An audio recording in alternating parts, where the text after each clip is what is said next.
And you had the Israelites, the ones that were chosen, and they were supposed to go and see what the land was like. And they saw that the fruit was so big, that there was so much abundance, but yet there was so many of them. I think it was it 10 out of them, or I remember if it was 12. I think it was 12 that was sent. 10 of them came back with the story that the giants are there. But it was Caleb and Joshua who was like, you know what? God has given us this. Like, don't be fearful. It's okay. But when you come into that mindset, and that they came in and they stirred up all the people. Imagine thousands of people being stirred up by 10 people to influence thousands, to get to the point where they said, you know what? I don't want it because if giants are there, that we're going to die. They rather stay where they were. And then they complain, God, why did you bring us out of the wilderness?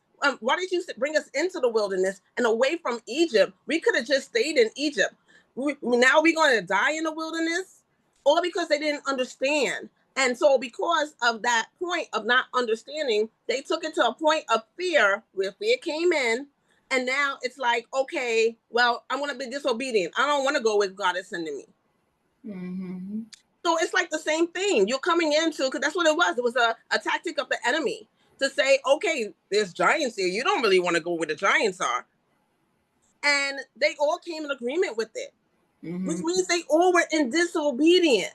That's why God punished them. Because God said that, okay, the only ones who are going to be able to go into the promised land is going to be Caleb and Joshua, because y'all disobeyed.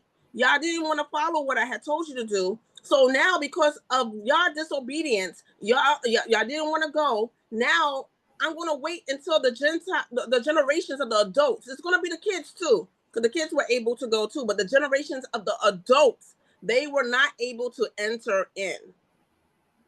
So now when we get to this place that we're in now, it's like, okay, there's some people who could not enter in.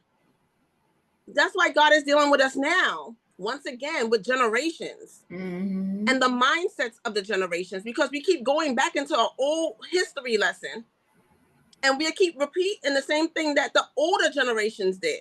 But the older generations didn't make it in.